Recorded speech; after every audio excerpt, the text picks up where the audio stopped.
I'm Kenneth Welsh. Welcome to Northern Mysteries.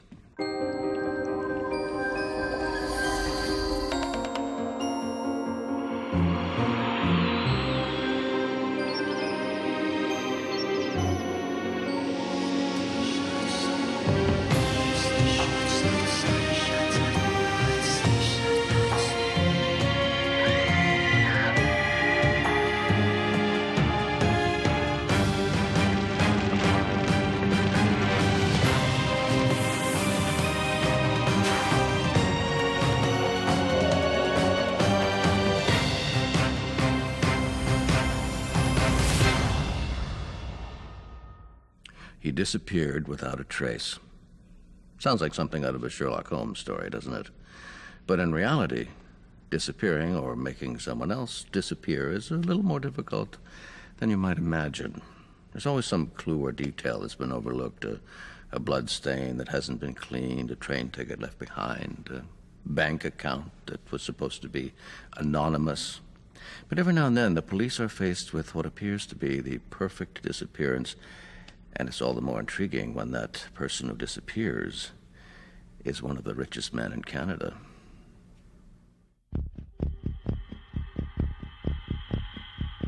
Leaning against a wall of the Toronto Grand Opera House, an American businessman was getting impatient to settle a score. Taking a deep breath, the man turned and walked into the building. Inside, the receptionist was talking on the phone for what seemed like forever. Mr. Small really does want to talk. The ruined man was here to meet with the owner of the building, Ambrose Small, but this young woman appeared to be ignoring him. Since she wasn't paying attention to him, the man climbed the stairs leading to Small's office. Yes, who are you? Mr. Small, you've never seen me before, but you've ruined my life! Let me speak! I've come from New York to tell you what I think of you, and you will listen to me! Noting that the unannounced visitor had mistaken his identity, the man behind the desk listened in amusement to the insults and threats, then introduced himself as John Doughty, Ambrose Small's secretary. He said that he agreed completely with what the intruder was saying. His boss was the scum of the earth. Disgruntled, the man shook hands with Doughty. Ambrose Small would be spared, this time. Who was Ambrose Small? Born in Ontario in 1863, he began climbing the corporate ladder early in life. He was a dishwasher at Toronto's luxurious Warden Hotel at 13, and soon began doing odd jobs that were not always above board. Small proved that he had a certain talent for bookkeeping, and in no time became the #1 contact between the richest gamblers and their bookies. Around the same time, the young Small found himself a second job working at the Grand Theatre. He quickly rose from being a simple stagehand to becoming the head of programming, and didn't hesitate to put on plays that were overtly scandalous for the time, such as Bertha the Sewing Machine Girl. Ambrose Small, for me, was Garth Drabinsky and the Mirvish family all rolled up into one. He was probably one of the keenest business minds relating to the Canadian theatrical scene that this nation has ever known. To give an example, he booked some of the biggest acts in his theaters. It would be like having a theater in your hometown that in a single week has like Celine Dion and Elton John and Luciano Pavarotti. Small just had an instinctive knowledge of what Canadians wanted to see, and he was tremendously successful. The young dishwasher from the Warden Hotel grew into a formidable businessman. He soon began to buy smaller theaters in the area, but his dream was to buy the Toronto Grand Opera House. He rapidly gained the reputation of being rough in business. To him, the end justified the means. Ambrose Small was becoming rich and powerful. His enemies grew in numbers as his success grew. He hung out with the city's underworld and made a name for himself at the racetracks. Was a known gambler, and of course he hung out in gambling dens that were just across the river outside of the municipality of Toronto, where Toronto police had no jurisdiction. But, you know, there were a lot of fine gentlemen hanging out there who were in Toronto clubs, you know, in the finest clubs. So it wasn't exactly that, let's say Ambrose Small wasn't slumming it when, you know, he was gambling. And he was apparently quite a good gambler. was a winner. He also had a reputation as a ladies' man. He was often seen on the arm of young starlets or ladies of questionable virtue. Ambrose Small was a notorious womanizer. And if you put him in that position, here's a man who's one of the most powerful people in Canadian theatre, and he's constantly crossing paths with all these young chorus girls who, of course, want to work their way up the entertainment ladder. It's natural for any man not to be tempted by that, and Small was not tempted. He absolutely reveled in it. At 39, much to everyone's surprise, Ambrose Small married Teresa Corman, a rich heiress to the Corman distilleries. Teresa Corman was an educated woman. She spoke 8 languages and sponsored several charities. A devout Catholic, she spent much of her time helping injured people and giving donations to charities. In a word, she was the opposite of her husband, who was a self-centered Protestant driven by his greed for money. For Ambrose Small, Teresa Corman was an investment. Her money could make his dream come true. Buy the Toronto Grand Opera House, in which he had a secret room built for receiving his lady friends. His wife turned a blind eye to his indiscretions. In 1919, Ambrose Small was at the height of his career. He owned some 90 theaters and concert halls throughout Ontario, but movie theaters were gaining in popularity, and Small saw the signs that live theaters were becoming a thing of the past. It was time to sell off his holdings. On December 2nd, 1919, Ambrose Small visited the offices of TransCanada Theatres and signed over his entire theatrical chain for something like $1.9 million. Just a phenomenal amount of money at that time. It was one of the biggest entertainment deals in Canadian history. That morning, he received a check for $1 million, which his wife Teresa told him to take straight to the bank. That afternoon, he told his trusty secretary, John Doughty, that the new owners wanted to keep him on as secretary and artistic director. John Doughty was Ambrose Small's secretary and didn't really like his boss that much. The story is that whenever Small tried to put something over on somebody by inserting, say, a joker clause in a contract, something that would give Small a whole bunch of benefits in a contract deal, and if the client found out about this and got mad at Small, Small would just say, "Oh, it's that stupid secretary of me, Doughty," and he would call Doughty in and yell at him in front of the client and dress him down. So you can imagine after maybe a couple of rounds of this, Mr. Doughty became pretty ticked off at his former boss. Small celebrated with his lawyer. He was feeling great and the champagne was flowing.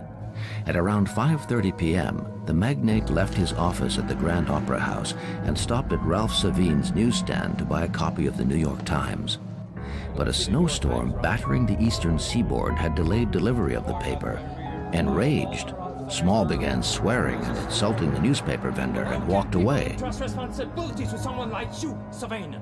Ralph Savine was the last man to see Ambrose Small alive.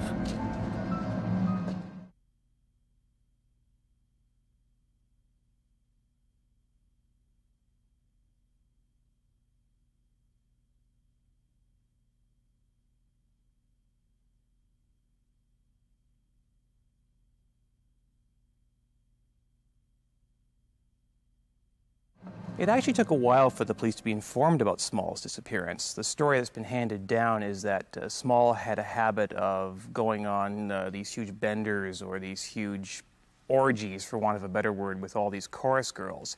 And his wife, who was very much aware of her husband's moral weaknesses, sort of chalked it up to that. He was out carousing. However, as the weeks went on, and we're talking about a month here, worry began to seep into his family and especially to his lawyer, E. Flock, who was headquartered here in London.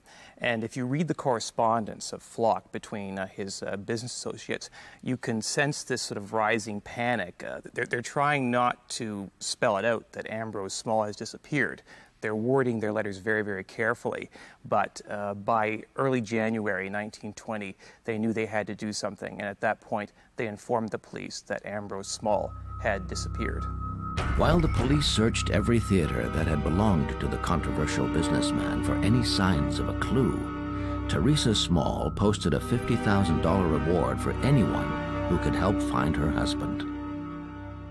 The police started trying to reconstruct what might have happened, and the general idea was that he might have been murdered inside the theater and burnt in the furnace down below. Everything they could at the time to locate Ambrose Small. They offered a reward and they checked all available leads. In fact, they even came down here to London, Ontario, many, many miles away from Toronto, to investigate the theater to see if maybe the body was hidden somewhere on the whereabouts of this location. Now, I don't think it was really a case of the police being really thorough. I think it was just a case where they just didn't have any leads to follow up on. They had no idea what happened to this man. He had lots of enemies, that's to be sure, but were they mad enough at him to kill him? They didn't know. It was soon discovered that Small was not the only person to have disappeared in a cloud of smoke. His secretary, James Doughty, had not been seen either since December 2nd. Police officers discovered that in the hours following his boss's disappearance, Doughty had gone to the Toronto Dominion Bank to cash $100,000 worth of T-bills. This kind of Doughty murdered Ambrose scenario starts also developing. So when the Toronto police went after Doughty for taking the bonds, they attached the murder of Ambrose Small to him. And when the wanted posters went out for Doughty, it said basically conspire to also kidnap Ambrose Small. In the end, the police could get no evidence, and Doughty was found in the United States. The Toronto police went out to extradite him, brought him back to Toronto. He was tried, but there was never enough evidence to charge him even with the murder or anything to do with the disappearance of Small. He was charged for stealing the bonds. Teresa Corman was also thoroughly interrogated. Why had she waited so long to report her husband's disappearance? Bombarded with questions, she admitted that she knew all about her husband's indiscretions and that he often went away for days without notifying her. How was she to know that things were any different on the night of December 2nd? After all these years, nothing has been found, not a single fingernail or bone relating to connecting to Ambrose Small. The police never found a trace of Ambrose Small. He was not declared dead until 1924, and even then his case remained open until 1960. To this date, it's one of the great unsolved Canadian mysteries of all time. Today, the disappearance of Ambrose Small is just as much of a mystery as it was back then. For years, the story would resurface in society columns and the legal press, but no new information emerged. A cold case that will probably remain unsolved forever. Disappearing into the blizzard that afternoon in 1919, Ambrose Small, the controversial concert hall magnate, surely had no idea that his story would become worthy of an Agatha Christie novel. A case to ponder for all those would-be Hercule Poirots living in southern Ontario. But did his story really end there?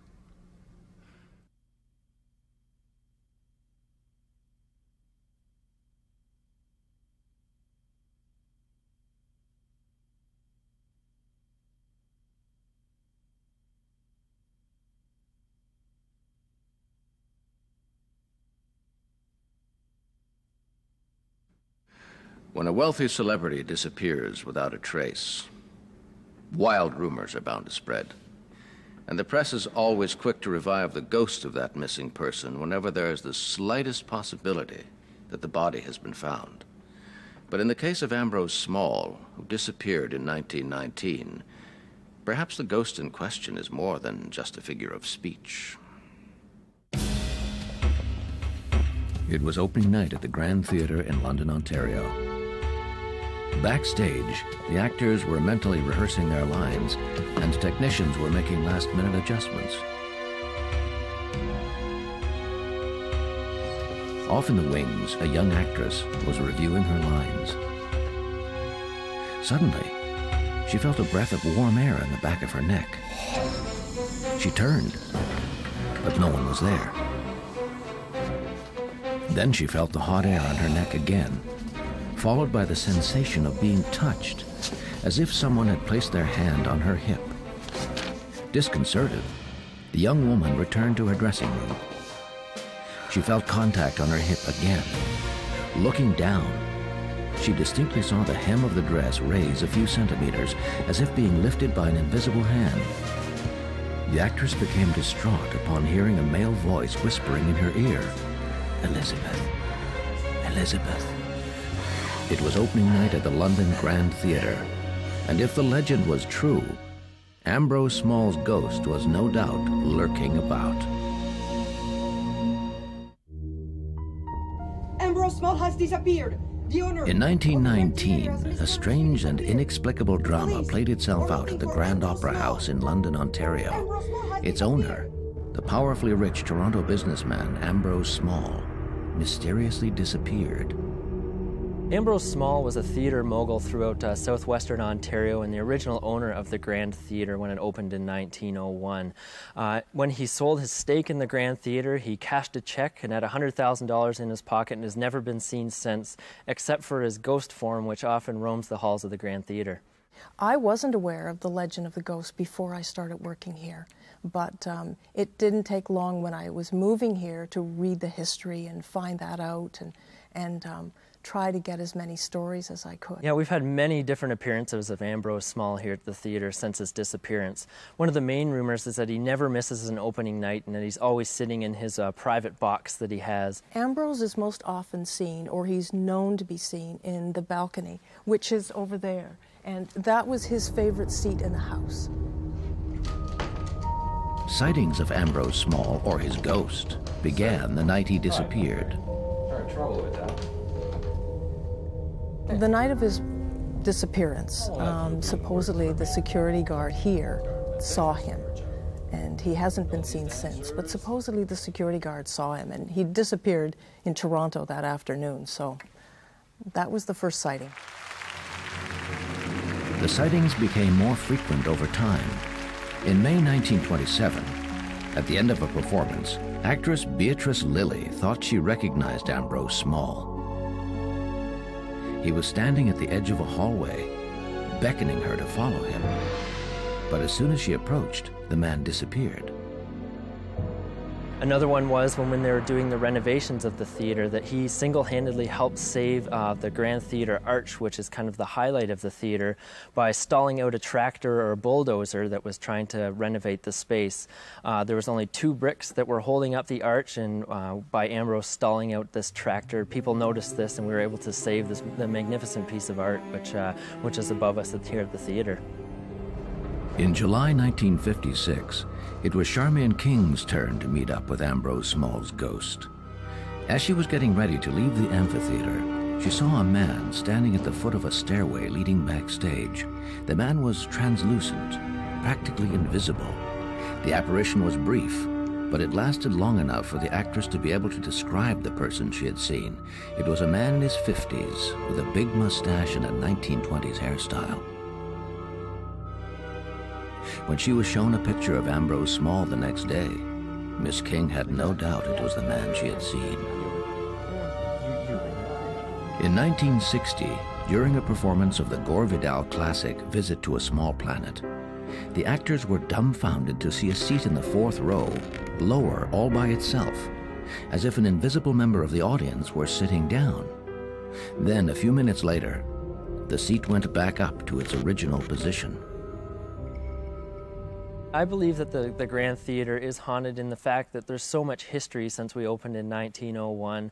The different sightings that people have had, both people that are visiting the theatre for a show and people that work here. There's so many great stories of Ambrose visiting them that it's hard to not believe in the phenomenon.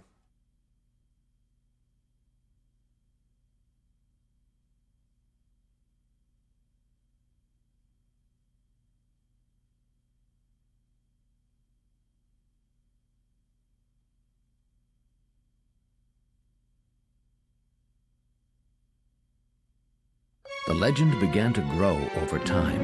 A real ladies' man, it was said that Small's ghost had harassed young actresses by touching them inappropriately or whispering their names.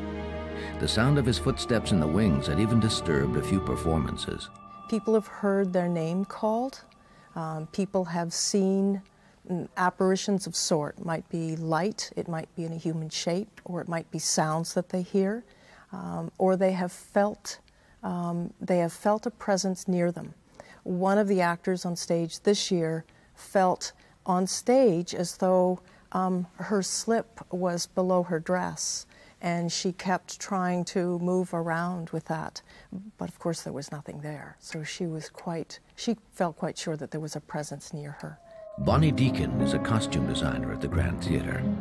She's run into Ambrose Small's ghost on more than one occasion. Shortly after my brother died, and I was having a hard time accepting his death, and I started having my name called, but in one ear only, and they would whisper my name quietly, Bonnie, Bonnie, and very clearly like that. The first time it happened, I was a bit unsure. I thought maybe I was manufacturing this noise. I was then, a week later, in a room with 6 other people, and my name was called again, and one person said to me, "What was that?" And I said, "What did you hear?" And she repeated it, "Bonnie, Bonnie." These days, ghostly apparitions at the Grand Theatre are par for the course. Management and employees talk openly about them with a certain degree of amusement.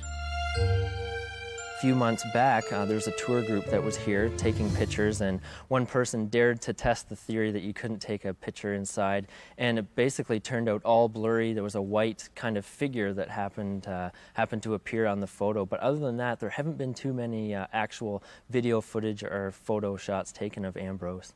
I did have an experience this year for the first time where I was in the house on a dress rehearsal, and I was watching the show on stage. And I was totally engrossed in the show. And suddenly there was a motion on stage right that drew my attention.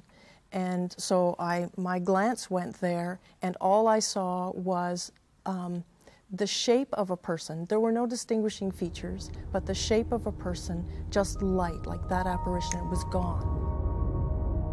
The Grand Theatre is a playground for oddities. Even now, on top of opening night jitters, actors get the feeling that they are playing to an invisible audience as well, one watching from seats in another world.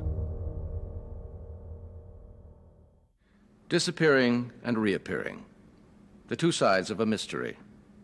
Above and beyond the unexplained incidents, the Grand Theatre remains a monument, dedicated to the memory of a man whose life, and apparently whose death, are worthy of a Shakespearean drama. A man who gives new meaning to Hamlet's famous words, "To be or not to be, that is the question." Fantastic encounters, enigmatic disappearances, strange truths, and fabulous legends. Maybe someone can finally reveal the truth behind these extraordinary mysteries. And maybe that someone is you.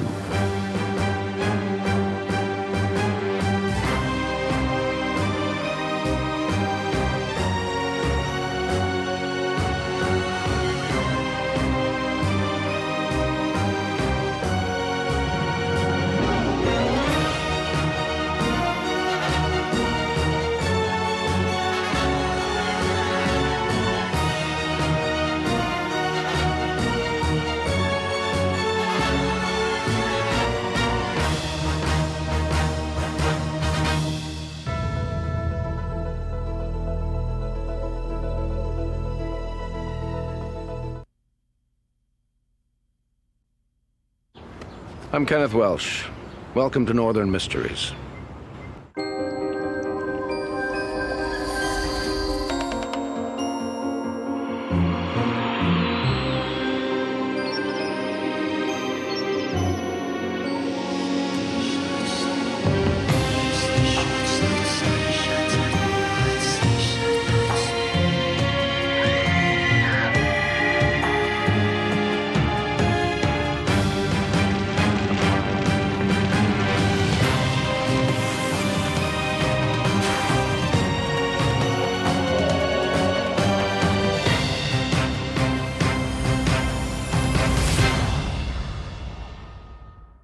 They say violence begets violence, and that's exactly what happened more than a century ago in southern Ontario. A simple quarrel between neighbors quickly degenerated into a bloody feud. Hatred, revenge, and treachery. These explosive ingredients turned the township of Biddulph-Lucan into the site of one of the most horrific massacres in Canadian history.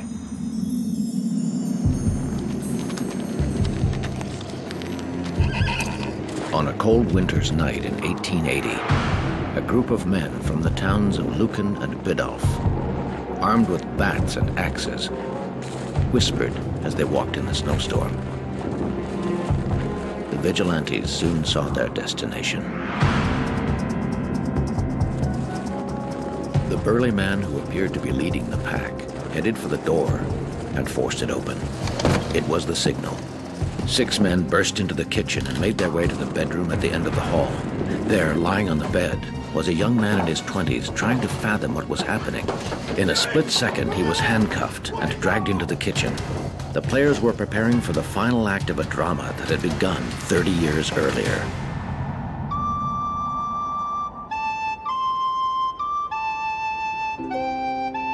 Toward the end of the 1840s, the Donnellys, a family of Irish immigrants, arrived in the town of Lucan, which lies between the Ontario counties of Huron and Middlesex.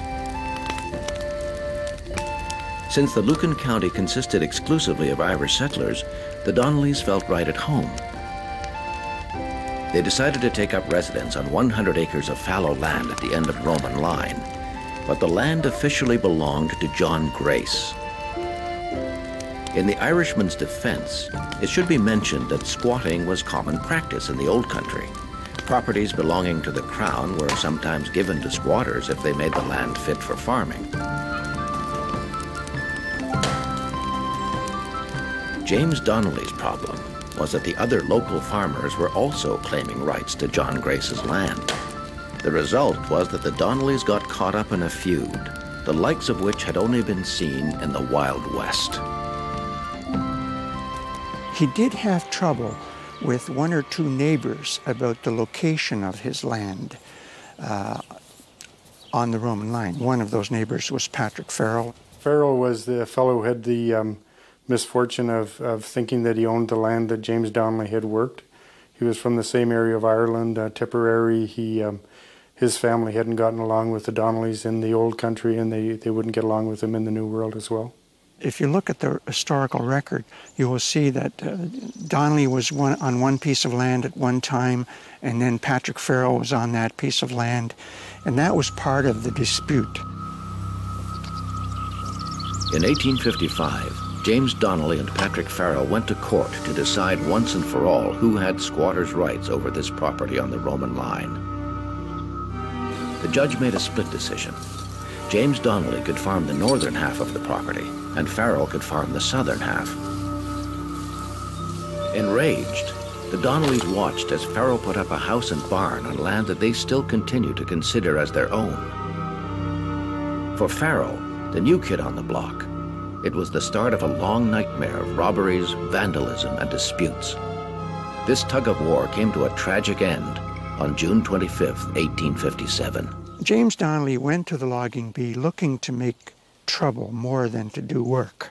He pretended to be drunk, more drunk than he really was.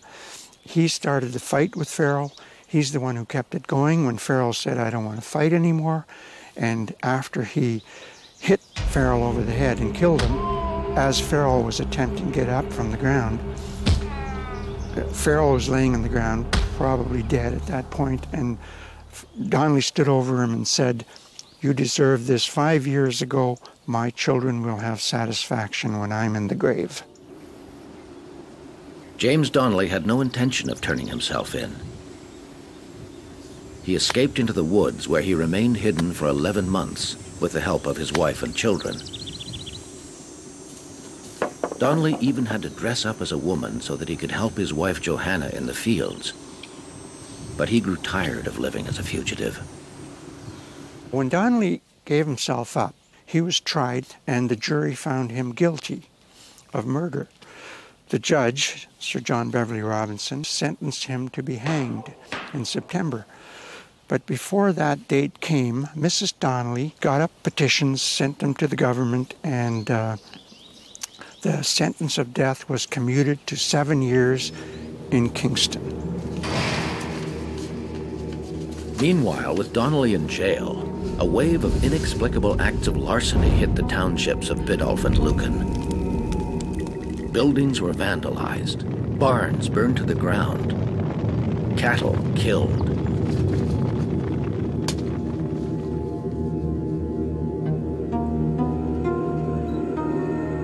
There was a lot of trouble. A lot of charges were laid against the Donnellys and by the Donnellys against their competitors, such as threats, assaults, abuse of language, that kind of thing. A lot of trouble. Everybody knew about it. Everybody knew the Donnelly name before long. In 1865, James Donnelly was released from Kingston Prison. As soon as he got back to Lucan, a neighbor who had testified against him saw his farm go up in flames. The residents of Lucan and Biddulph were now living in a reign of fear. No one dared to openly accuse the Donnellys of anything or to criticize their actions. Clans began to form, and old fights between Irish Catholics and Protestants began to resurface. Because there had been a lot of stealing going on, again, the Donnellys were blamed for the stealing, although no Donnelly was ever convicted. Father Connolly said, I'm starting up an association in the parish, and he said this in one of his Sunday sermons. He said, those who want to join my association should sign the book that I've left in the vestibule of the church. And if anything is stolen, that will authorize the association to search the premises of anyone who has signed my book.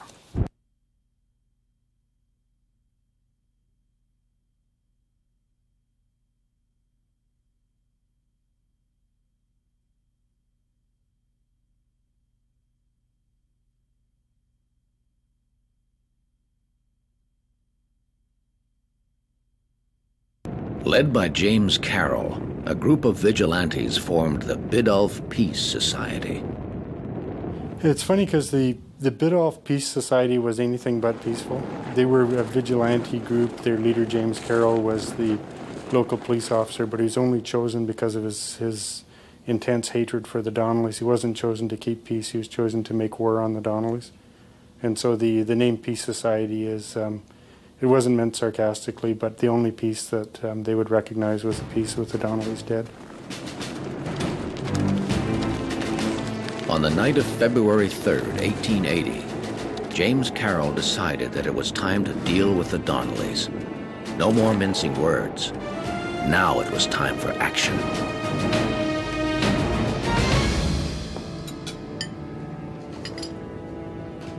On their farm, 6 kilometers away, the Donnellys were getting ready for the night.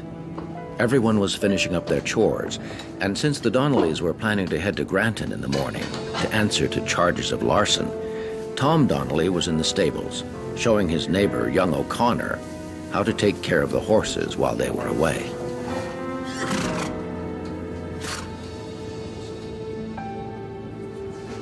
The Donnellys went to bed just before midnight.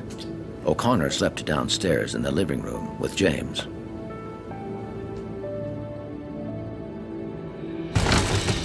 At around 1 a.m., a loud noise woke the Donnellys from their sleep. Before he had even time to realize what was happening, Tom was handcuffed and dragged into the kitchen, where he was soon joined by his father. Half a dozen men stood around them, including James Carroll, who said to his old enemy, "James Donnelly, we have new charges against you." "Carroll, I demand to see your warrant," said James Donnelly. "I am the warrant," replied Carroll. James Donnelly suddenly realized why these men were here. Too late. Someone hit him over the head. Johanna and Bridget had no illusions as to their fate. The women fiercely fought back, but their throats were slit as well. Defending himself as he could, Tom was stabbed and beaten to death. Once the massacre was over, the vigilantes set the farm on fire. Young O'Connor, silent witness, managed to escape through a window without being seen. Following the gang leaving the homestead, they probably looked back over their shoulders and saw that the house was blazing, or inside at least. They walked 2.5 miles to Whalen's Corners, to the home of William Donnelly. William Donnelly, he was the leader of the family, and it was him they really wanted to get that night. So they went over to his house, 2.5 miles on the roads, to the next concession, and they called out, Will, open the door, fire. But unfortunately for his brother, John, who was staying with him that night, it was John who answered the door, and they shot him down immediately. When William Donnelly rushed home, his brother only lived long enough to say that he had recognized several of the aggressors, including James Carroll. Several members of the Biddulph Peace Society were arrested as a result of testimony given by William Donnelly and young Johnny O'Connor. But in the end, only James Carroll was charged with murder. Except for James Carroll, no one else was put on trial for the murder of the Donnellys. The feeling was that the case was so strong against him that if that didn't succeed, it wouldn't succeed against anyone else. The jury couldn't agree. 7 were for acquittal, 4 for conviction, and 1 couldn't agree.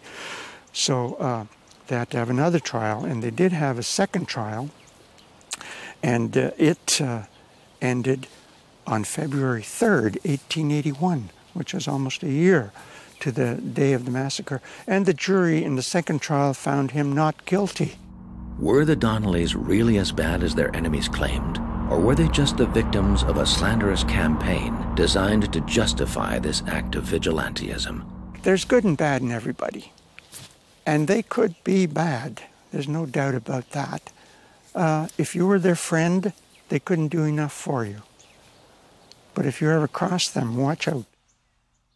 Looking back, it is difficult to understand all the ins and outs of the Donnelly massacre.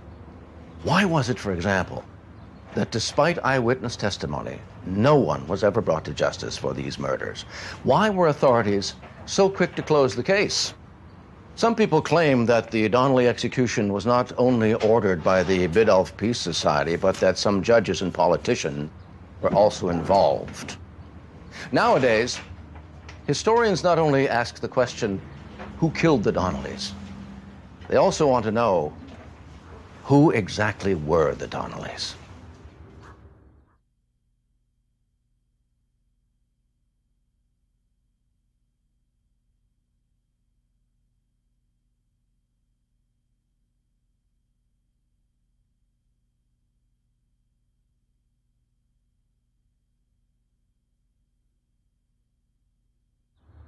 It is an essential element of any good ghost story that the individual has had to have died a violent death.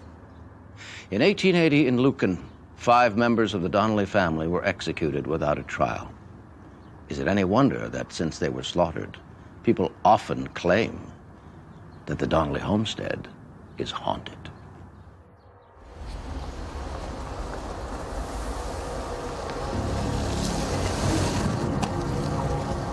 Father Smith had received a few days earlier a call from the new owner of a farm on Roman Line, Robert Saltz. The man told him that he and his wife had felt the presence of something invisible, and they wanted him to come and exorcise their new house. This was a rather unusual request. He explained to the man that exorcism was a serious ritual, and perhaps somewhat excessive given the reported incidents. He suggested that a blessing might be more in order. Father Smith was greeted by a middle-aged couple, Robert and Linda Saltz.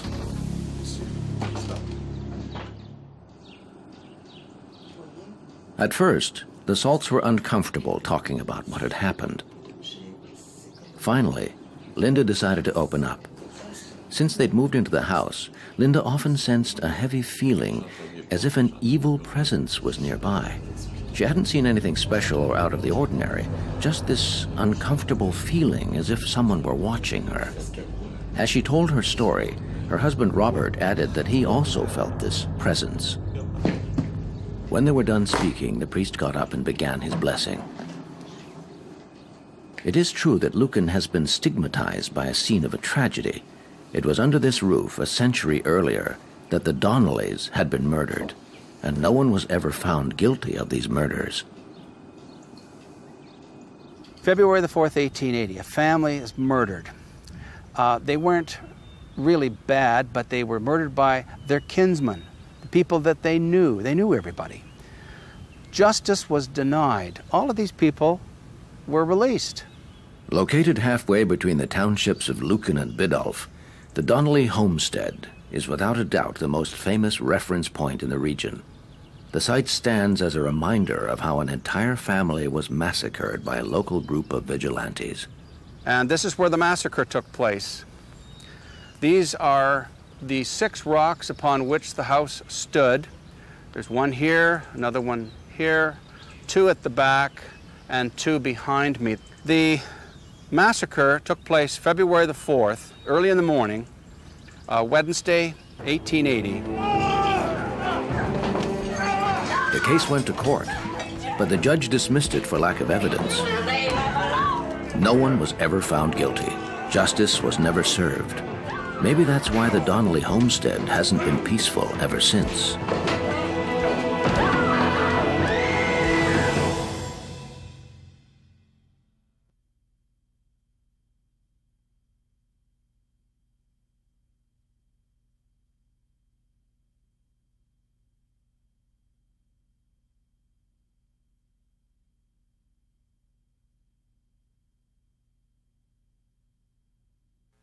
According to rumors, at the beginning of the 19th century, a slave was driven from the area with the arrival of Irish immigrants. In her rage, she cursed the land in the area, especially properties along the Roman line, which would eventually be part of the Donnelly homestead.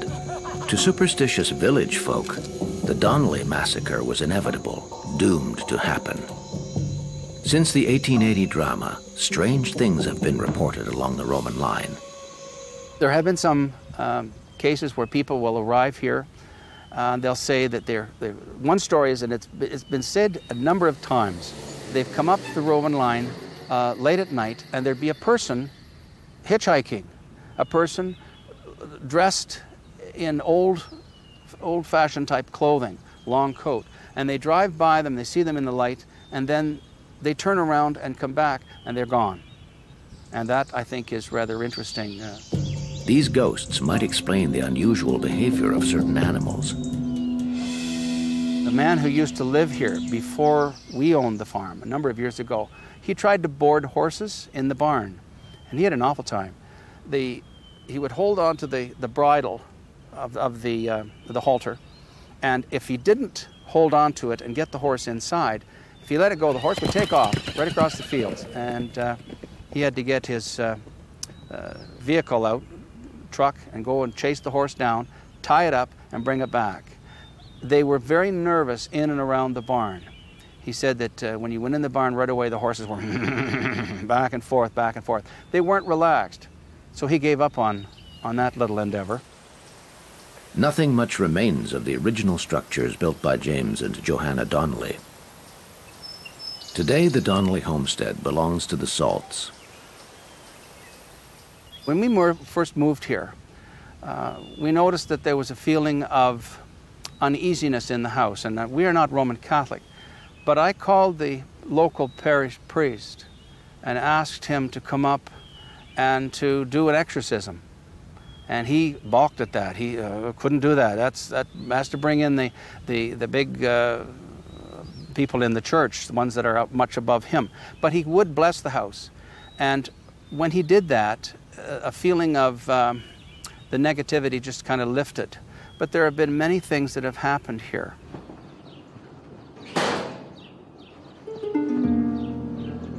From day one, Robert Salt had the feeling that someone was watching him. He didn't say anything to his wife because he didn't want to worry her.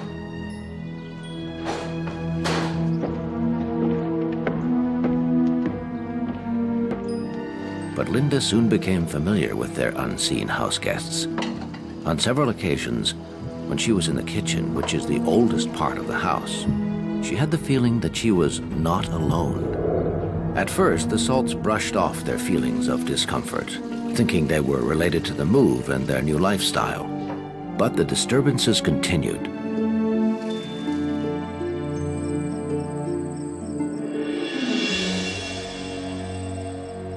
Robert Salt was often awakened in the night by the sound of footsteps, as if someone was walking up and down the stairs.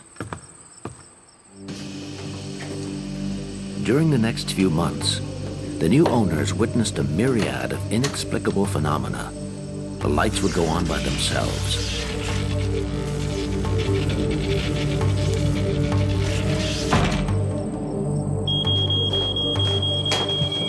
A smoke detector with no battery went off in the middle of the night. Then they began to see apparitions and hear whispering voices. The Salt's son Charles had visitors in his bedroom. A ghost of a woman, accompanied by 2 children wearing white lacy outfits.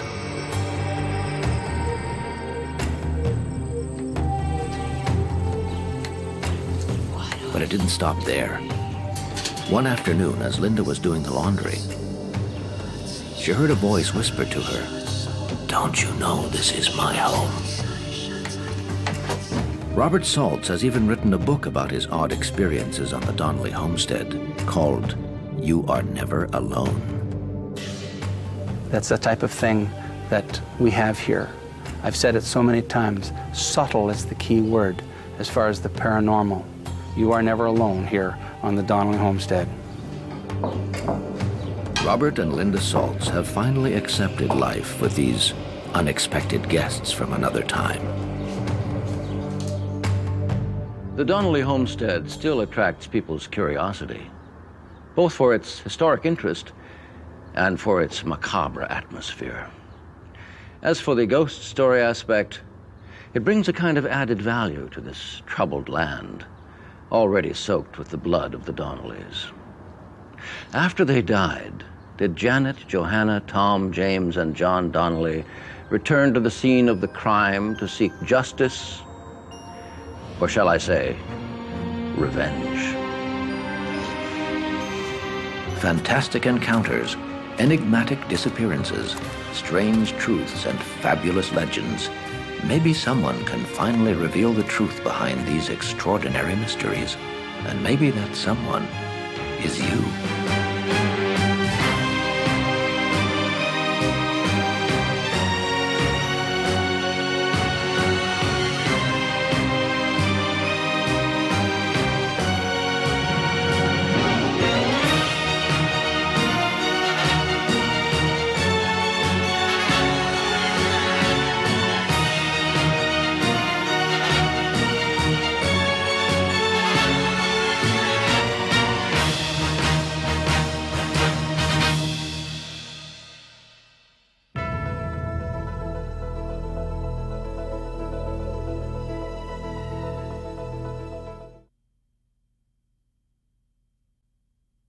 I'm Kenneth Welsh.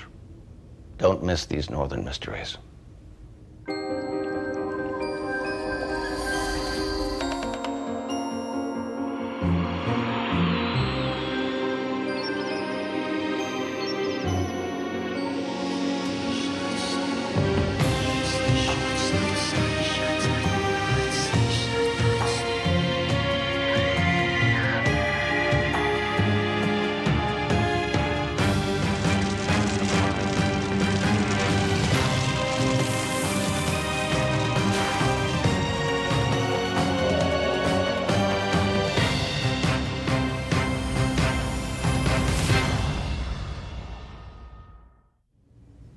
Prospecting can be a perilous undertaking, particularly in the Rocky Mountains, where the terrain is rugged, the weather is constantly changing, and the wild animals are ferocious.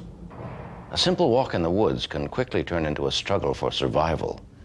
For Albert Ostman, it wasn't merely a wolf or a grizzly or even a cougar that almost killed him. No, it was the legendary Sasquatch. The man stumbled. He lay still for a moment, listening. The forest was quiet, too quiet. How long had he been running? An hour? 2? Maybe even 3?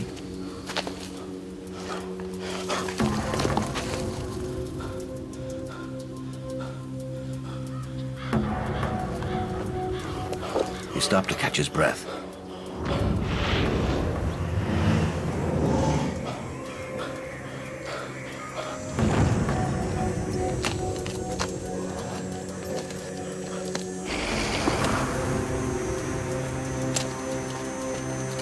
Terrified for his life, he ran, making his way over the rugged terrain.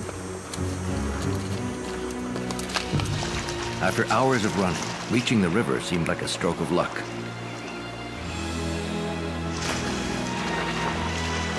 He could hide his tracks. The cold water slowed him down.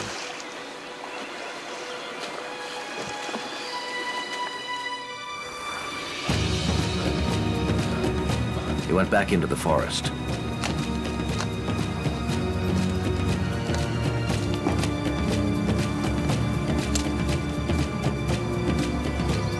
As he reached the top of a rocky bluff, he spotted a logging camp below.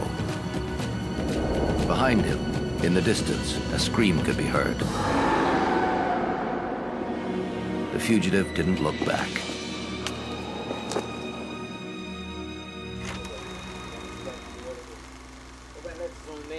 In the summer of 1924, Albert Ostman, a Swiss-born Canadian, hired a native guide to take him by canoe to Toba Inlet to go prospecting. The area on the north coast of BC was known for its gold deposits.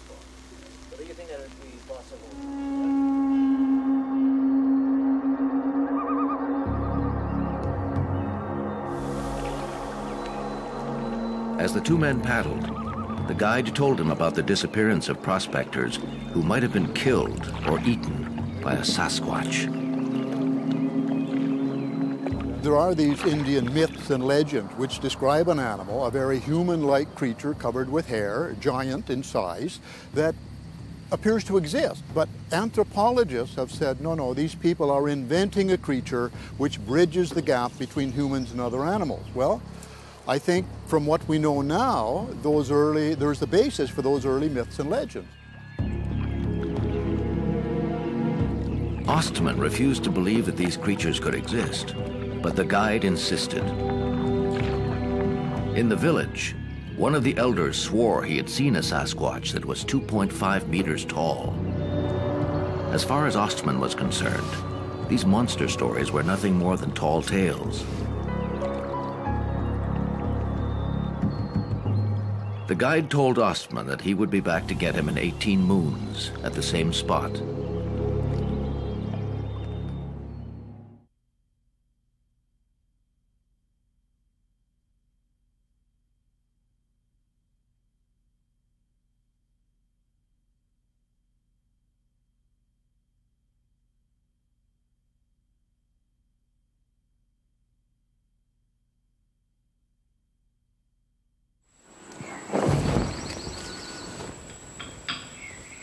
Albert Ostman was now alone.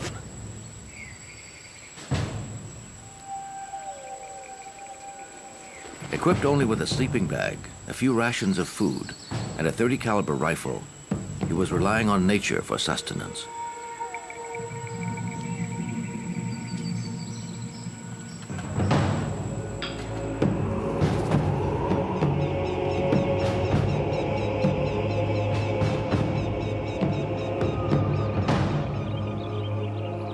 Waking up one morning, he noticed that during the night, an animal had ransacked his campsite.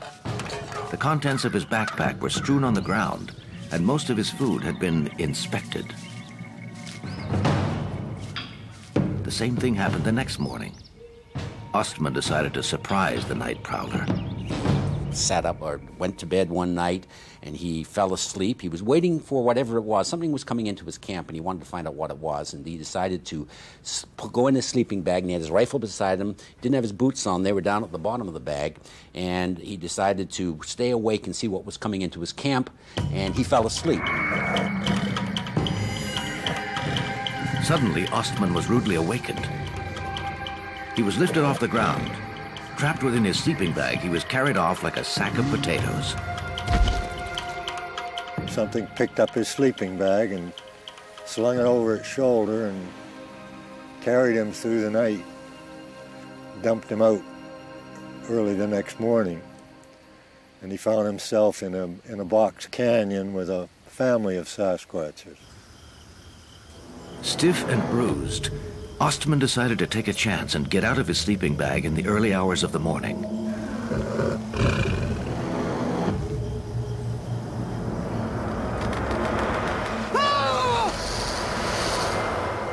Suddenly, he was face to face with a primate standing 3 meters tall.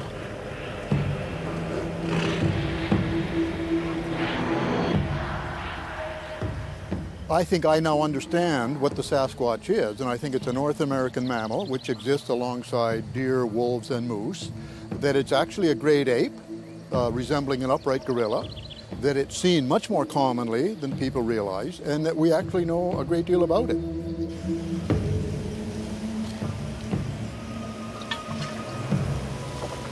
It soon became clear that there were not one, but several creatures. They appeared to communicate with each other. Ostman watched from a distance.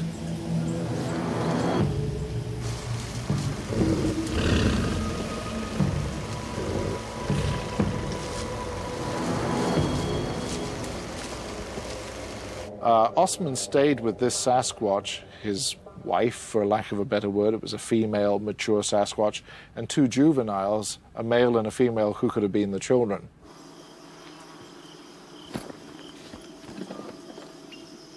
Ostman's backpack, which contained all of his food, had been carefully placed near him.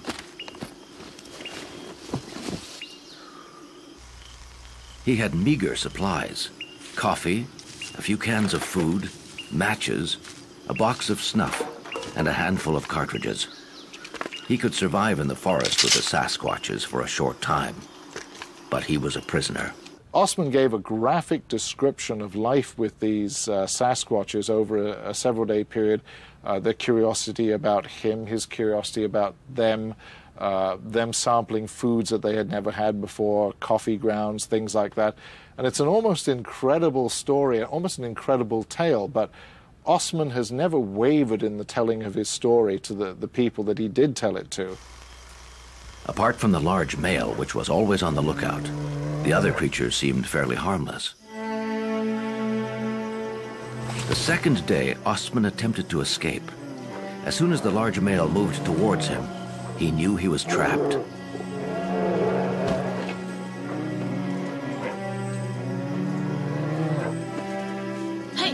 And so the prospector tried to gain their trust over the next few days. His supplies were dwindling. He had to find a way to escape the scrutiny of the large male who was watching him like a hawk.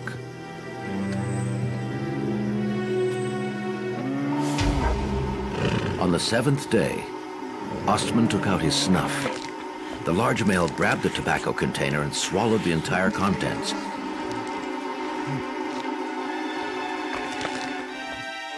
In no time, the Sasquatch began to vomit and roll on the ground. It was now or never. Ostman took off.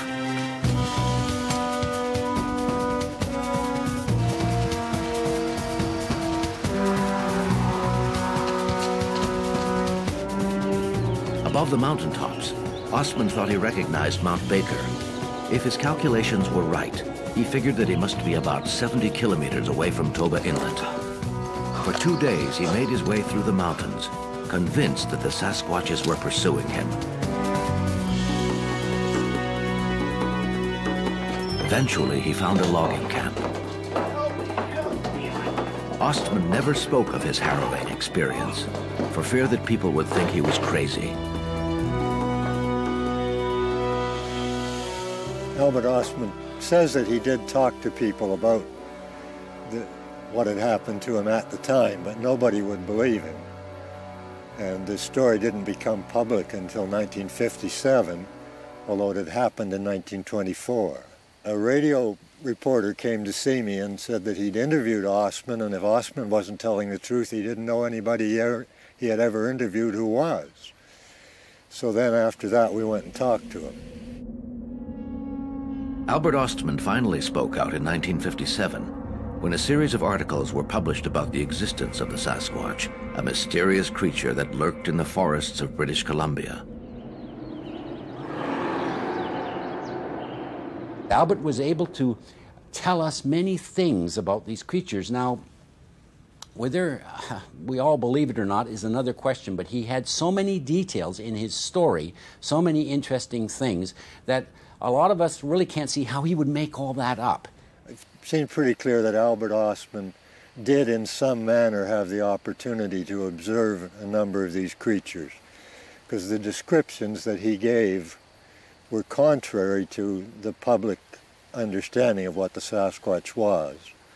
But they have stood up all these years as being accurate. For Ostman, the mythical creature spoken of by his native guide was more than just a legend. When we finally accept the existence of the Sasquatch, people will come out of the woodwork, so to speak, talking about their reports, talking about their sightings. We'll find that they've been seen much more commonly than we now believe. Now we hear, what, 1, 2, 3, 4 newspaper sightings a year. I think there are many more than that, but most sightings don't become reports.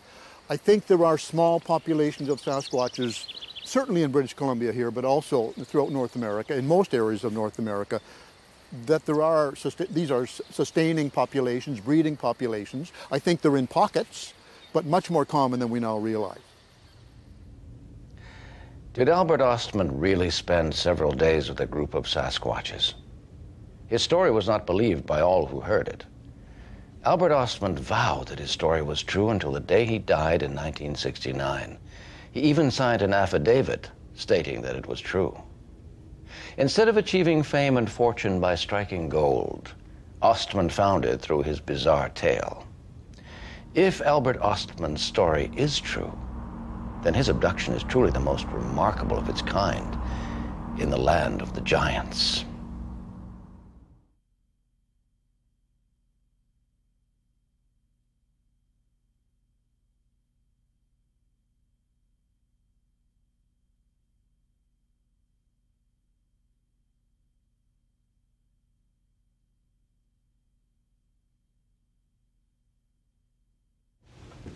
If it hadn't been for his adventure with the Sasquatch family, who knows if prospector Albert Ostman would have struck gold? British Columbia is rich in legends of forgotten gold mines and mineral deposits lost without a trace. One of these legends continues to be the stuff of dreams for gold hunters and adventurers. This is the legend of Lost Creek Mine.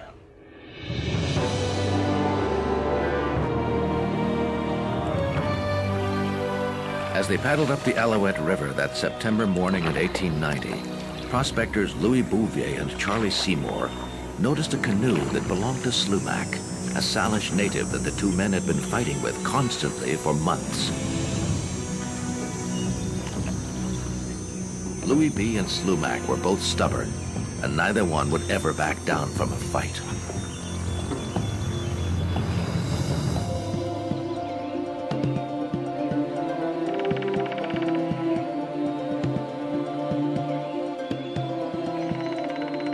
Louis B. suspected that Slumac was nearby. They were ready, but so was Slumac.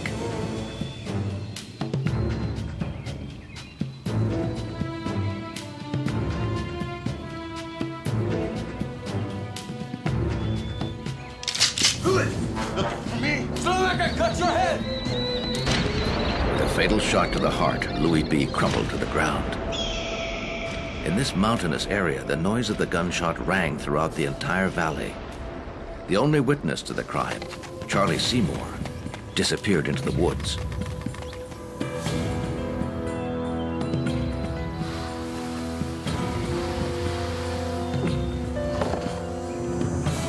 Some fishermen later came across Louis B.'s canoe and its gruesome contents. The legend of a fortune in gold at Lost Creek Mine had just been born. The Lost Creek Mine is a reputed mine, a legendary mine, a lost gold mine in the Pitt River, Pitt Lake, Pitt Mountain area back of New Westminster, British Columbia. But it was some believe that Louis B. knew about the mine? and that's why Slumac killed him. Others believed it was just like a personal conflict and Slumac had enough and shot him and it didn't have anything to do with gold. On September 9th, 1890, federal agents began their hunt for Slumac, but he had disappeared into the woods. The manhunt looked like it would be long and arduous. Slumac had the bush skills of his people, which were already being lost by the 1890s. In an attempt to weaken their fugitive, police officers burned down his log cabin near Sheridan Hill and threatened natives suspected of aiding him.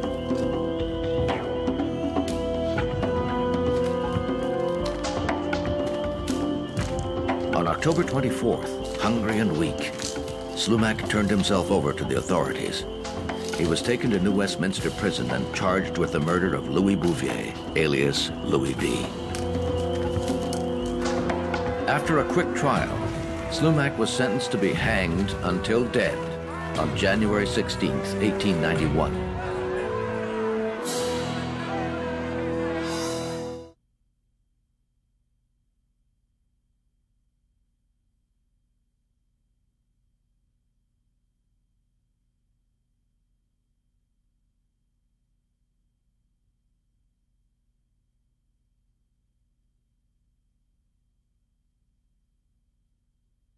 In 1906, 15 years after Slumac's death, a letter allegedly written by John Jackson, a prospector from San Francisco, California, began to circulate secretly, reviving the rumor that Slumac had found gold.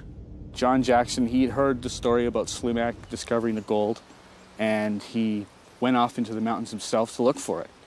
And he wandered around in the mountains for about 2 months, and he came to the top of a sharp ridge, and he looked down, and at the bottom he saw a river.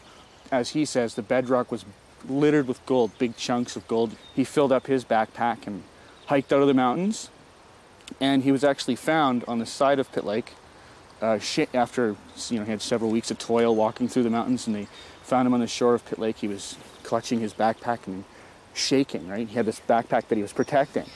According to the legends, he returns to San Francisco, but he's dying. He then draws 2 maps and a letter of description, and he presents one to the nurse who attended to him, and one to an old friend of his by the name of Shotwell, living in Seattle. Neither of them tried to follow the instructions themselves. Both purportedly sold their maps and letters for $500 each. I've never seen a copy of either a map, but I have a photocopy of a letter that Jackson wrote to Shotwell, in which he describes the location. And Jackson, of course, dies, but since they've sold their letter, various parties have, over the years, claimed to have come into possession of the letters and the maps, and to have chased the mine. In the mid-1920s, yet another prospector landed near New Westminster, also determined to find the gold in Lost Creek Mine. Robert Allen Brown, also known as Volcanic Brown, already had a reputation. He developed a taste for the legend of the Lost Mine when he actually got his hands on a copy of the letter, the Jackson letter, and the map, some say. Over the next few years, from spring thaw until the first frost in the fall, Volcanic Brown explored the wilderness around Pitt Lake. It seemed to be a lucrative operation, and each fall he would return to town with small quantities of gold.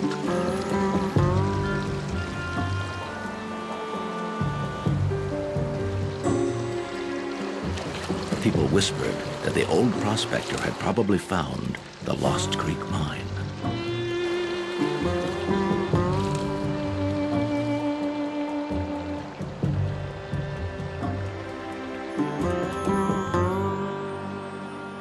He was an old man, and in one season he didn't quite make it out before the snow came, and he was walking across Stave Glacier, and his toes froze up, and he got frostbite in his toes, and he cut off his toes with his pocket knife and put a tin can on it and walked out. There's actually a really famous picture of him with the can on his foot standing in New Westminster. On his final trip, he didn't come out, and a search party went in, and after extremely grueling circumstances, found his camp. They did not find volcanic brown. They found his camp, his shotgun, his effects, and a jar containing 11 ounces of coarse gold.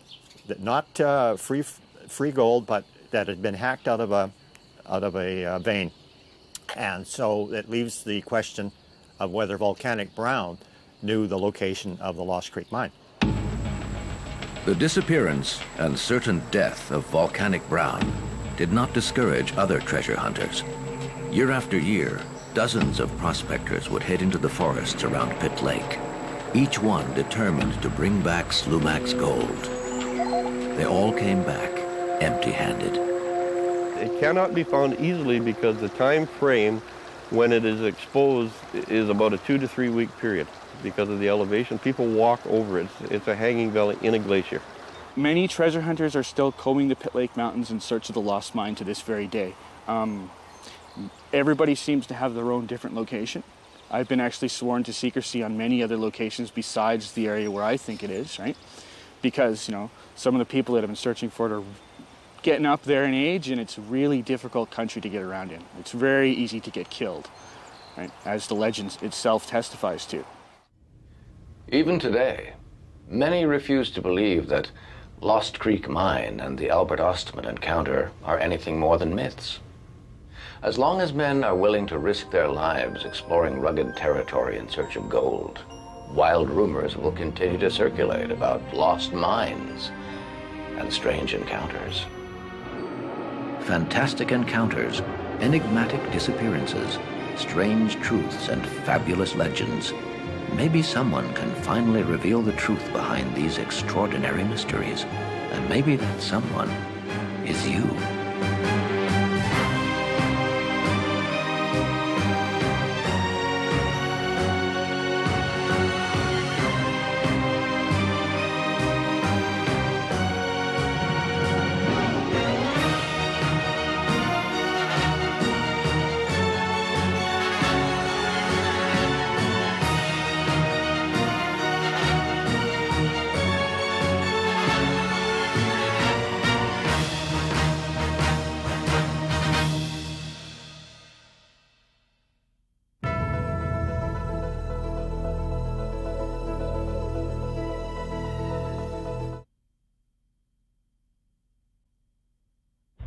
I'm Kenneth Welsh. You are watching Northern Mysteries.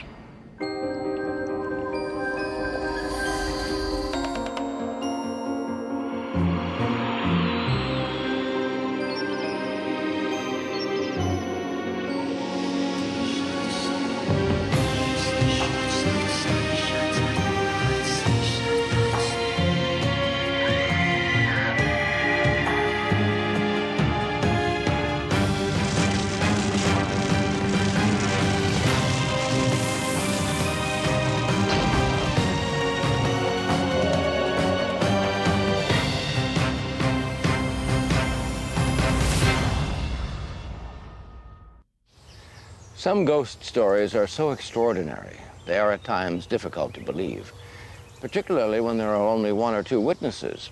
But when an entire community claims to have witnessed a series of terrifying apparitions, we have to wonder where the truth lies.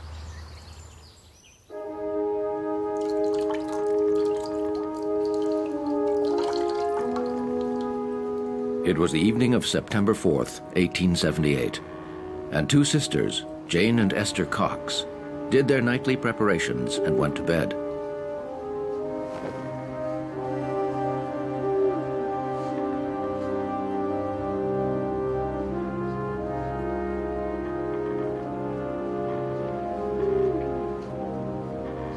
They shared a modest room on the 2nd floor of their family home at 6 Princess Street in Amherst.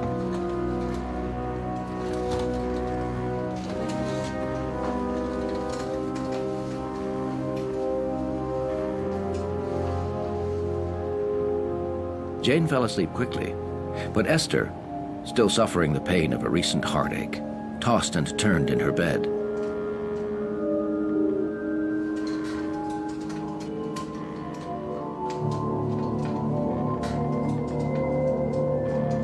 A strange scratching noise snapped her out of her state of self-pity.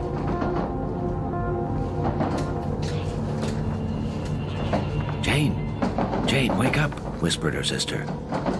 "Listen."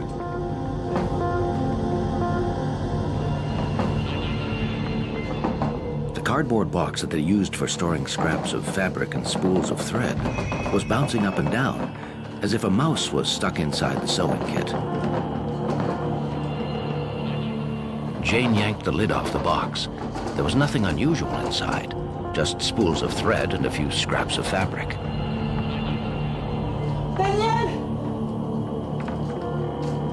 Rushing into the room, Daniel Teed, their brother-in-law, thought that this was a sign they were going to hell. Esther Cox was a young woman of about the age of 18 who was living here on Princess Street in Amherst with her older sister, her sister's husband, and her siblings. And Esther, about that time in 1878, started to have some very strange paranormal experiences while in the home there with her sister. The next night, September 5th, a few minutes after she had gone to bed, Jane was awakened by the sound of Esther screaming. Trembling with fear, Esther just kept repeating over and over, "I'm dying, I'm dying." Esther was in a troubled state. The entire household gathered at her bedside once again. "I'm dying!" The young woman seemed to have lost her mind. She kept repeating unintelligible words and shaking her head as if she was possessed. Suddenly, a loud bang like a clap of thunder shook the entire house. Esther crumpled on her bed and fell into a deep sleep, as if nothing had happened.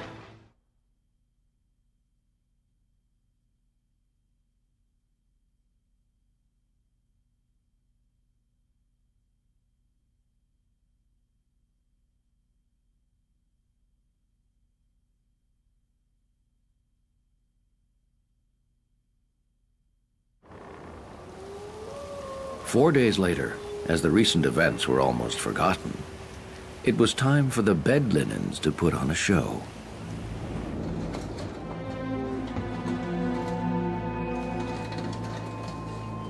Jane had just gotten into bed when her sheets and blankets were torn from the bed, and the same thing happened to her sister's bedding.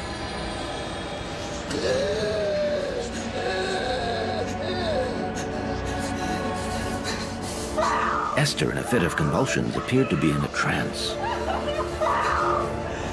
Anxiety began to reign in the little house on Princess Street.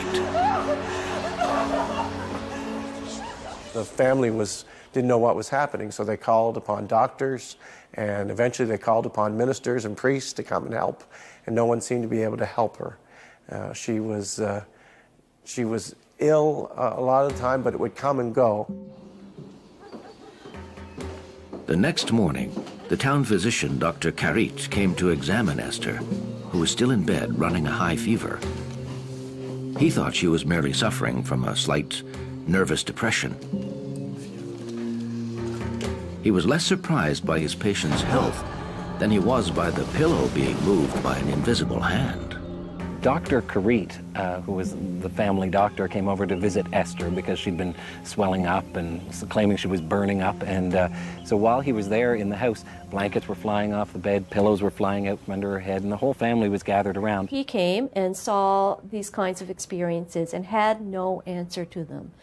He went several times and in fact later signed affidavits actually saying what he saw, that he heard strange voices, that he saw things happen in the house. And he could not explain the medical problems that she was having at the time. So there's good documentation of that. After that, things took a turn for the worse. Marks appeared on the wall just above Esther Cox's head, marks that began to form letters, then eventually shaped into words. Then all of a sudden they heard this scraping sound on the wall above Esther's bed, and they looked up, and the description that I read said that it was as though someone were using an iron spike to carve into a calcimined wall, and they looked, and the words that were being carved into the wall were, "Esther Cox, you are mine to kill." It wasn't something that happened while Esther was alone. It happened when there was a number of people in the room, and it scared everyone. It scared the whole town. And eventually the newspapers started writing the accounts of the incidents, and news travels fast in a small town. Overnight, the house on Princess Street became the subject of curiosity for all of Cumberland County. Rumors were spreading like wildfire in Amherst. What if Esther Cox is possessed? A number of things started happening around the house. Knives began to fly around the kitchen. Furniture started overturning. And again, all these noises and all these sounds. And they felt like they lived in a haunted house. But when Esther would leave the house, everything would stop. And eventually they discovered that they didn't live in a haunted house, but that it was Esther herself who was a haunted girl.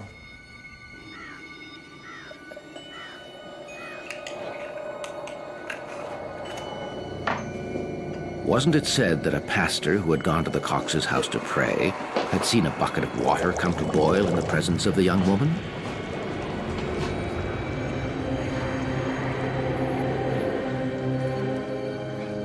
Wasn't it true that prayer books had flown out of the pews during a religious service that Esther attended?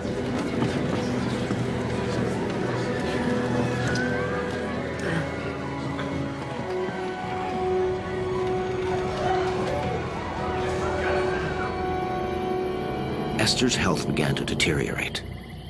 For her own well-being, her family decided to send her to Sackville, New Brunswick for 2 weeks to visit a sister who lived there. Nothing strange happened during her convalescence, either in Amherst or Sackville. Things began to look up. Was Esther Cox's illness the devil's work?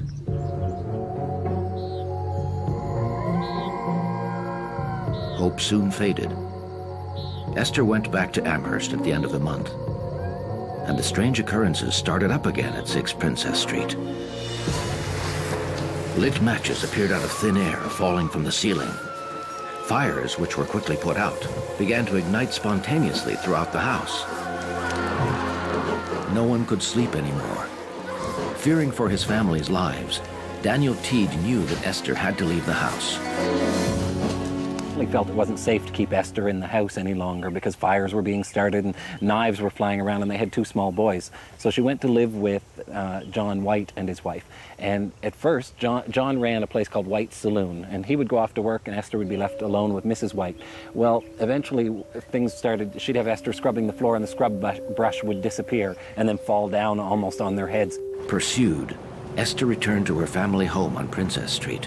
Her arrival was met with a resurgence of bizarre incidents, which were now being reported in all of the newspapers throughout Nova Scotia. Walter Hubble heard about the story of Esther Cox, I assume through the newspapers. He was a well-known actor from the U.S., and he came up to see for himself what actually was happening. The interesting thing is that Walter was only here in Amherst for a few weeks, but he did arrange to live at the home. He arranged to, as a paying boarder, to stay there. He saw these things happen to Esther, and he slowly convinced Esther and her family to arrange to allow him to take her on the road and show these experiences on the stage to a variety of communities in the area. Walter Hubble was secretly hoping that Esther's invisible companion would show his nasty side to the spectators. Sometimes they were disappointed because nothing would happen. Other times they would hear knocking and banging and would be very excited by the idea that Esther had something happening to her on the stage while he did this. Unfortunately for him, the undertaking proved to be futile. In 1908, he wrote a book on the strange events that happened to Esther Cox called The Great Amherst Mystery. As a playwright, I'm sure he had a flair for the dramatics, but he made very sure that he factually outlined all the events as they took place and as they were witnessed. And actually, the book, which he entitled The Great Amherst Mystery, which is where the name, of course, came from, his book has a number of the witnesses in town to give credibility to what the story is. Things weren't any better for Esther Cox when she got back to Amherst. The thing that makes this story so interesting, once again, is the fact that it wasn't a house that was haunted, but rather a person. And wherever Esther went, the ghost would follow. When knives started flying around the house, they needed to do something because not only was Esther in jeopardy, but now the whole family was. So they eventually tried to farm her out to other places that she could go stay. And she went to this one house, and she wasn't there very long, and she started working in the barn to earn her keep. and the barn caught on fire. Eventually, Esther was charged with arson. The barn burnt down, and she was jailed. Esther was actually sentenced to 4 months in jail, but got out, I think, after a month because of good behavior, and I think people felt sorry for her because they believed her story. But while she was in jail, a man from Spring Hill started to visit her. They formed a relationship, and when she got out of jail, she married this gentleman. Esther Cox married a man, a certain Mr. Adams. Amazingly, the wedding ceremony coincided with the disappearance of the ghost of Amherst, who had made Esther's life a living hell for 2 years. After that incident, the ghost seemed to stop. And just as unexpectedly as it started with no reason, it stopped in the same way. The great Amherst mystery is now part of pop culture. Esther Cox's story has been told in plays and a novel, and has served as inspiration for many films. It has become difficult to draw a line between what really happened and what has been embellished over the years by word of mouth. Proof that, just like certain ghosts we know, a good story never quite fades away.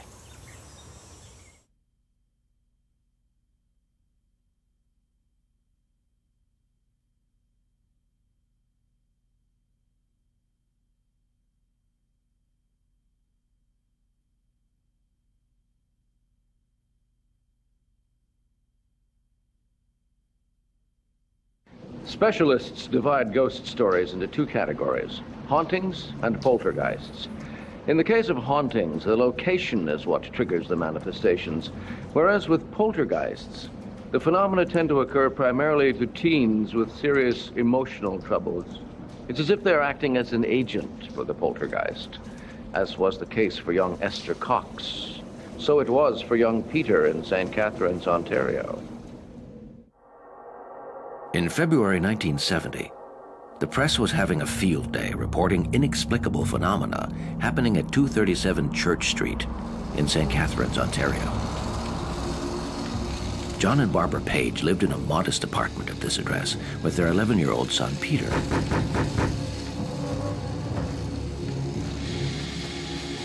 A few days before, Constable Robert Crawford had been the first police officer to visit the Pages and fill out a report on the incidents that were taking place. In 1970, I was serving as a police officer for the city of St. Catharines and heard other officers who I knew quite well discussing the fact that they'd been sent to a house where they had seen furniture moving without any assistance. According to the police report, it began with a series of scratching noises and knocking inside the walls.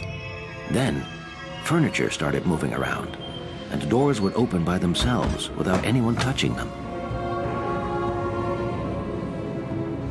Plastered walls were even warped, as if they had swelled from the inside. The Pages seemed to be dealing with a case of a real poltergeist. A poltergeist, you should remember, has no appearance. A poltergeist is a ghost or spirit, if you wish, which is known by its effects. And the effects are noisy and disturbing. Up until then, the Pages had felt that the strange occurrences did not require police intervention. But a few days earlier, their son had become the victim of invisible forces. Barbara Page said that Peter was being hit by objects thrown by an invisible entity. He was also pushed out of his bed by inexplicable forces. Apparently, this was some kind of a poltergeist that was taking over this kid. Generally, there is a child present, or more exactly, a pubescent or prepubescent boy or girl. The whole thing seemed highly unlikely, but the Pages weren't the only ones to witness the manifestations. A Catholic priest, Father Stevens, who was present when Agent Crawford arrived, swore that he'd also seen several of the strange phenomena, including young Peter's bed being pushed to the center of the bedroom by a mysterious force.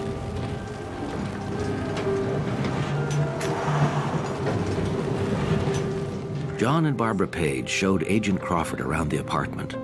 pointing out the havoc caused by the invisible entity, including a hole in the wall and an overturned stool. As they stood in the hallway leading to the bedrooms, they heard a racket in the kitchen. The table had been moved and the chairs turned upside down. The pages said that this was the kind of thing they had to put up with for several days. It always seemed to happen when Peter was around. We went there and we're standing in the doorway of the living room.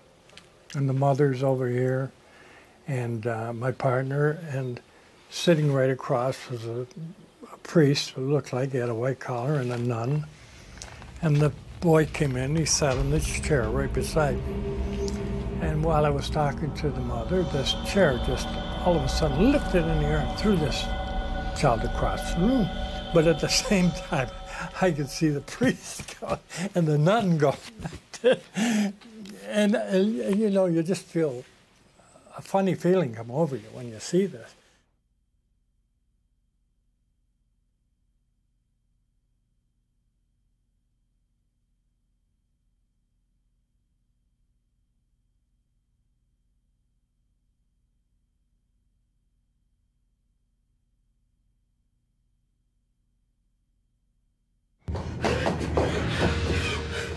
At about 10 p.m. on February 7th, Agent Crawford returned to 237 Church Street.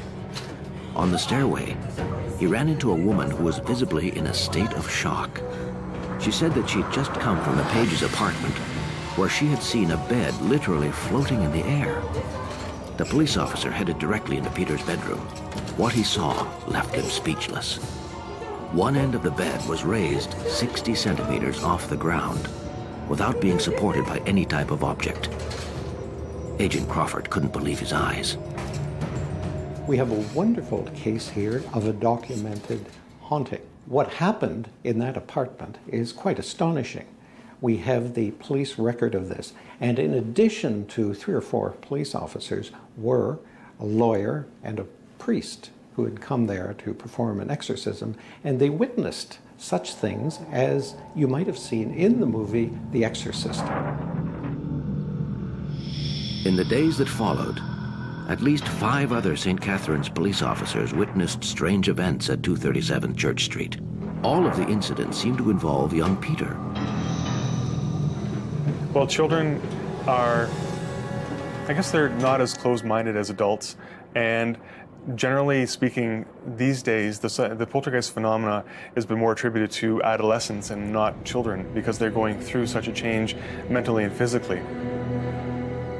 Young Peter had just gotten home from school when he was amazed to see a newspaper literally floating in the air. It remained suspended in midair for a few seconds, then flew full force into Peter's face.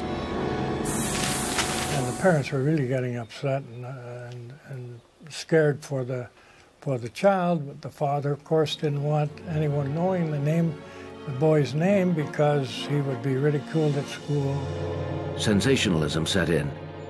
A headline spread across the local newspaper, The Standard, launched a real media circus. Dozens of reporters and experts came from all over the country and from abroad, and curious readers began phoning the authorities. Everyone wanted to know more about these inexplicable phenomena. But anyway, they called all kinds of environmental people, everything. They tested the ground. They did everything to try and find an answer for what was going on. No one knows what causes these outbreaks, if indeed they do occur. We have records of them occurring. There are even videotapes and films of these manifestations taking place under rare occasions. The occasions are spontaneous, unrehearsed, and sporadic. They're not reproducible in a laboratory. For the Pages, the situation was becoming unbearable. Although the media were keeping their names anonymous, the neighborhood knew what was going on, and the young boy's schoolmates were making fun of him. It had gone on too long. Towards the end of the month, the Pages left St. Catherine's and went to stay with relatives in Montreal. During their stay in Montreal, they didn't notice anything unusual, whether Peter was around or not. When they returned to their apartment on Church Street, everything seemed to be back to normal. The strange occurrences that had poisoned their lives for weeks on end finally seemed to have ceased once and for all. The pages did not report any further unusual incidents. I've been involved in a lot of cases in my life, but never anything like that, since or before. The stories of Esther Cox and the poltergeist of St. Catharines make us stop and reflect, not only about the possible existence of the hereafter, but also about the true nature of man. If, as some believe, these phenomena are manifestations of disembodied spirits, what are they seeking? If, on the other hand, they are somehow being produced unconsciously by the victims, by what trick of the mind are these youths able to physically move objects in their environment with merely a simple thought? Fantastic encounters, enigmatic disappearances, strange truths, and fabulous legends. Maybe someone can finally reveal the truth behind these extraordinary mysteries, and maybe that someone is you.